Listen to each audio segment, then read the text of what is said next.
Hi everyone, and welcome to my little corner of the internet. My friends are so strict in saying do not say welcome to my channel, so welcome to my corner of the internet. I am Dini from Manisa, and I want to just create this channel to give book reviews and rave about the books that I'm currently reading. And just to explain my name is spelled Lineo and not Dineo. And yeah, I don't know why my parents chose to do that, because they're like both closer. Yeah, like everyone from grandparents to them, they're closer, and then they just chose to do that. So yeah, even the YouTube name was a battle, because my friends are like, the Dini should be spelled with an L, don't even start. But anyway, so this channel, I want to like create an intimate, comfortable, cozy environment. Like now, like we just friends chatting on the couch, talking about books that we like, books that we read, books that we hated, and that we want to rant about. Like this is the space for that. And how did I get into reading? So how I got into reading was in school, like from very, very young ages, like grade 1. I went to West Bank Senior Secondary School in King Williamstown, sorry, not to be confused with the one that's like in East London, not that bougie, from my corner babes. So we started reading. Like we used to steal Mrs. Le Pen's books from like the cupboards.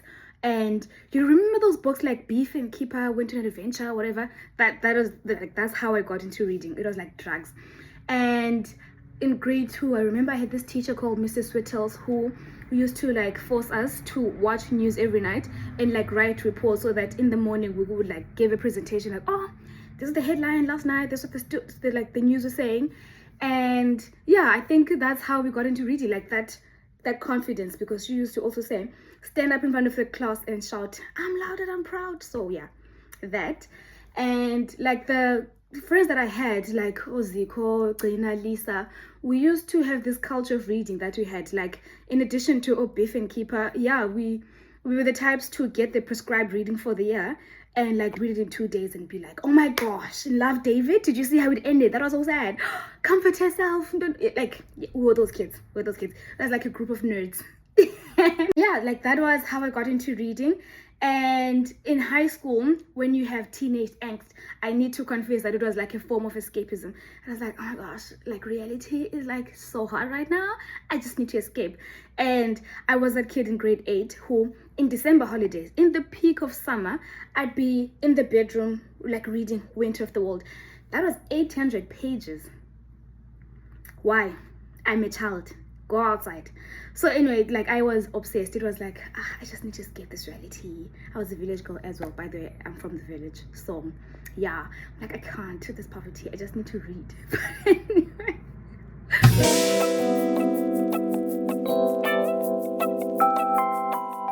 So in primary and high school, I was a big reader, and then I got to university, and that like took a step back because academics are academing, and I was doing accounting. So from second year, deferred tax was murdering the girl. Like I was shunning actively on a daily basis.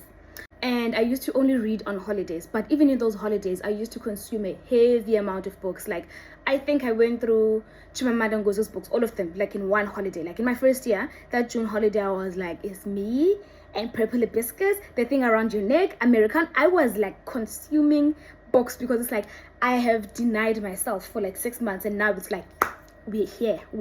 That's a long holiday as well, so I was like, I'm not used to that. So anyway, in my second attempt of CTA, that's when I got back to reading, because I now saw this as like something I need for my mental health, basically. Like, girl, I was suffering, and I needed someone like George Orwell, who's also like making his characters suffer in the way that I am suffering. So I went to Bargain Books, and this was like final exams, bro. I went to Bargain Books. I bought Down and Out in London and Paris, Bermuda Days, that was nice, and 1984. And you know when you lie to yourself as a student, like, I just need to get through this thing first before I start studying. As to the point where Lindy was like, Chomi, put down the book. It's time to go back to your standards. And I'm like, girl, don't make me do this. I first now. Anyway, thankfully that attempt was successful.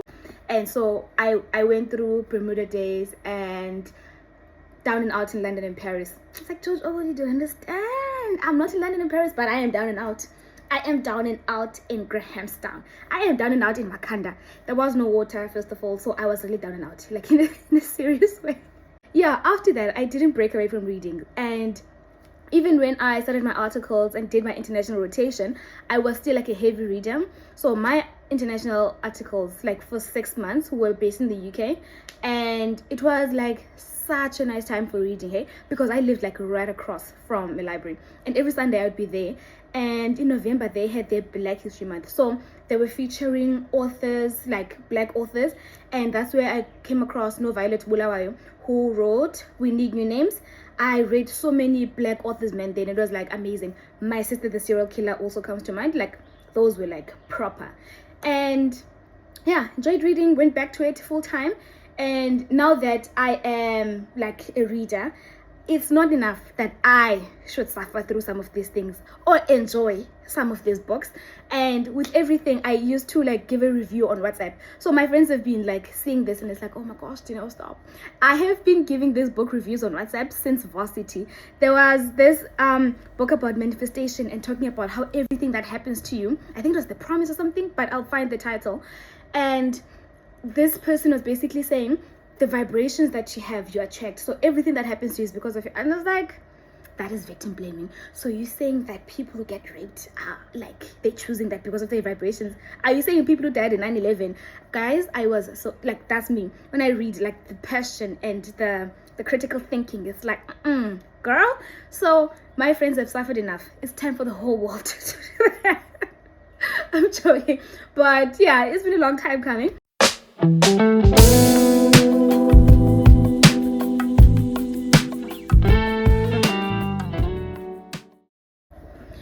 So now that like I'm an avid reader and everything, this is something I would heavily encourage young kids especially to do, because it's so instrumental in how their brains develop when like at a young age.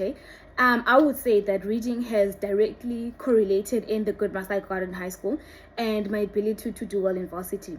It just trains your brain, like it expands your intellectual curiosity and your brain is just more elastic. So I would encourage reading for everyone. It's not too late to start. But if you have kids around you, like youth in the family, in the community that you live in, encourage them to read. Like we have the worst stats for readers. Actually, America exists, but it's fine. So we have one of the worst stats in the world of reading. Like people cannot read beyond the grade 4 level. So this is something that I'm really passionate about. And if through my channel you are inspired to read even one book, even like a short book, like We Should All Be Feminists, or you know, it's like even a book with pictures, I would encourage that. I would like it starts small. Be patient with yourself. So how has my perspective changed from reading? As a kid growing up in a village where you don't see like much to aspire to in terms of role models, like, oh, that person next door is a doctor. No, it was like few and far in between. I don't remember a doctor in the village I grew up in. The only doctor that I knew was my aunt, and you know, like, and it's like, oh, that's it. This is the village, by the way. I'm talking about the village. And reading enabled me to live in different worlds. It enabled me to see different realities. Reading allows you to empathize with experiences that you have never ever gone through. It is amazing. And let's not just limit it to like one category or one genre. Like reading anything, honestly, pick up anything and read that. From fiction, heavily recommend that, highly recommend that, to self-help books, if you feel like it, go for it. Non-fiction, biographies for people, business books, literature, whatever tickles your fancy, go for it. And I can say that I've inhabited some worlds long before I've lived in it in reality. I read about Santorini. Like my sister, when I was in Greece, she's like, oh my gosh, did I remember this book that you read? It's like in Santorini. And now I was in Santorini. Like to aim higher for your life, especially when you don't see much around you and you're reading these books and you say to yourself, oh, there's something called this. There's something called a chartered accountant. I didn't even know that until I got to like grade 8. And now here we are, eligible to register, you know? It's crazy. So reading allows you to see things like that. And in terms of encouraging intellectual curiosity, I need to say that I used to read so many things. Like my mom had, I think, a subscription of Reader's Digest. So whatever was in that, I used to read. Like I'll just pick it up. So there was this book called The Hot Zone. and it's about how Ebola came to be and how it was discovered, everything. And that led me to study life science and physics in high school. And the funny thing is, when I was a kid, I used to like reading about Angelina Jolie and how she went around Africa adopting people, well, around the world actually. But I was like, I want to be like Angelina Jolie, I want to be an ambassador. But because I enjoy reading so much, I was like, yes, reading ambassador, I want to be a reading ambassador for like kids in Africa. And it's like, no babes, the kids here need you.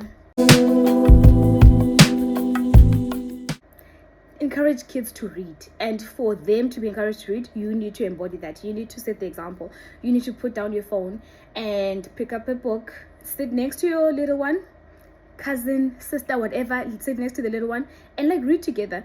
And after the book, like you read a page, you read a passage, you read a chapter, and you ask them, what did you think of that? What do you think is happening? Because you need to see, are you understanding what's going on? Are you interrogating what you're reading? And like, it's one of the best ways of forming critical thinking. It's amazing. So you inhabit worlds, you are like setting yourself up for success, man, in terms of academics and later on in life. And you are inhabiting worlds that you might never ever even like go there. I read about World War II in the Winter of the World book, and I was like, fascinating. The rise of fascism. Oh, that's another thing. Reading is power.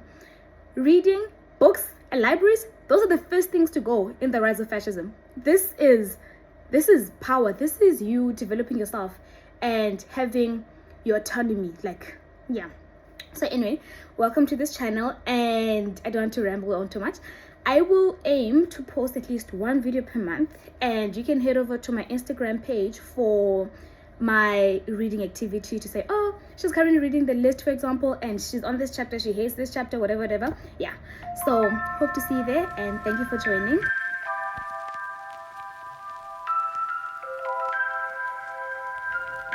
Using a pillow to hide on camera because some people did not get this. I'm body limited.